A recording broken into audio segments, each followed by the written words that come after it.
आज की कहानी का शीर्षक है ईश्वर की खोज। जब मनुष्य खुद को जान लेता है तब उसे ईश्वर को जानने में तनिक भी देरी नहीं लगती। इसलिए ईश्वर को जानने के लिए अपनी उन पहचानों को खुद से दूर कर दो जो कि ईश्वर और तुम्हारे बीच में एक दीवार का काम करती है। एक बार एक महान सन्यासी अनेकों जगहों का भ्रमण करके एक राजा के दरबार में पहुंचे।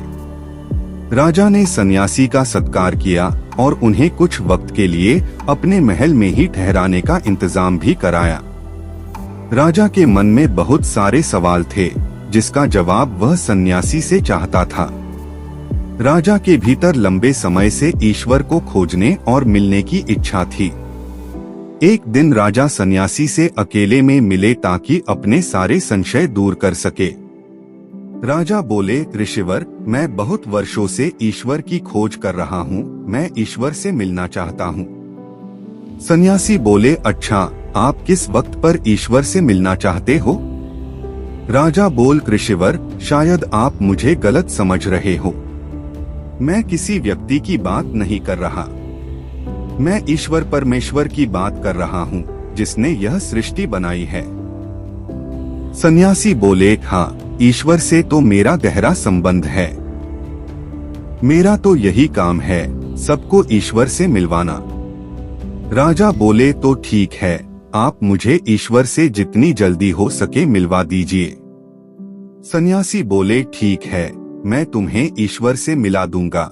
इससे पहले मैं तुम्हें एक कागज देता हूँ, तुम इस पर अपना परिचय लिख दो। मैं ईश्वर तक तुम्हारा ये परिचय पहुँचा दूंगा। राजा ने उस कागज पर अपना नाम, पता, सारी उपाधियां लिखकर सन्यासी को दे दी। सन्यासी बोले, यह सब तो मुझे सत्य नहीं लगता। यदि मैं तुम्हारा नाम बदल दूं, तो क्या तुम में कुछ बदल जाएगा? तुम्हारा व्यक्तित्व, तुम्हारा व्यवहार, क्या तुम्हारी सोचने की क्षमता पर कुछ फर्क आएगा? राजा बोले, नहीं ऋषिवर, मेरा नाम बदलने से मैं ही रहूंगा। मुझ पर और मेरी चेतना में कोई फर्क नहीं आएगा। सन्यासी बोले, इससे यह बात सिद्ध होती है कि नाम तुम्हारी पहचान नहीं है। अब यह बताओ, यदि कोई तुमसे तुम्हारा राजपाट छीन ले और तुम निर्धन हो जाओ तो क्या तुम बदल जाओगे?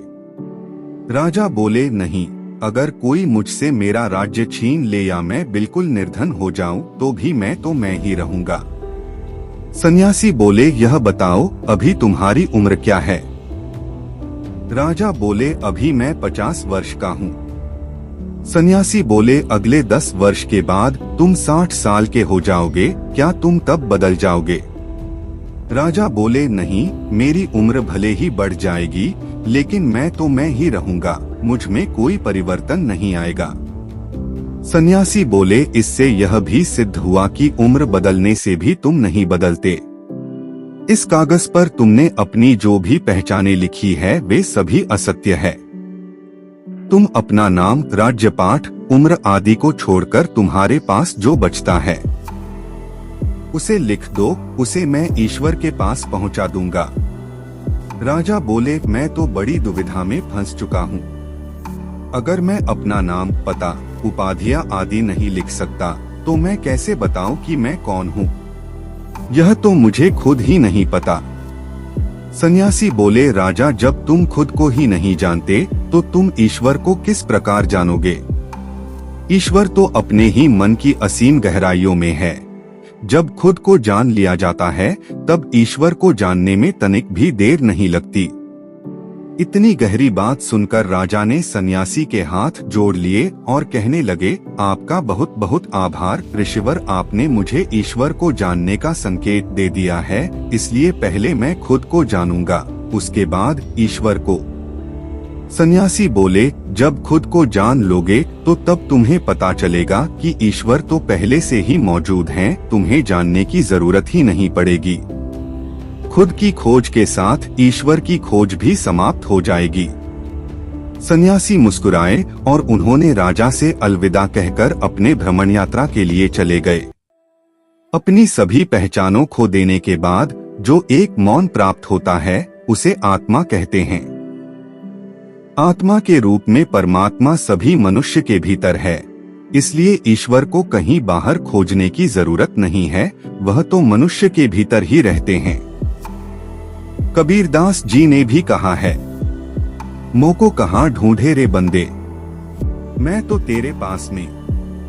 ना तीर्थ में ना मूरत में, ना एकांत निवास में, ना मंदिर में ना मस्जिद में, ना काबे कैलाश में, मैं तो तेरे पास में बंदे।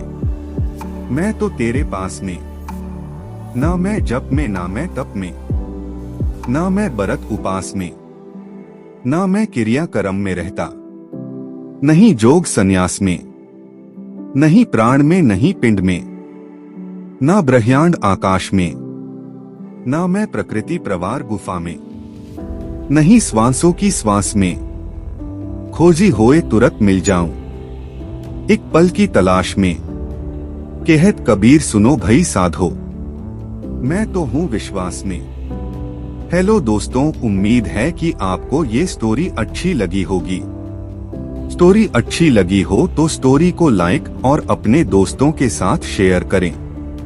तो मिलते हैं फिर ऐसी ही स्टोरी में नेक्स्ट स्टोरी वीडियो में। अगर आप इस चैनल पर नए हैं तो आप मेरे इस YouTube चैनल स्टोरी अड्डा बाय AP को सब्सक्राइब करें। Thanks for watching.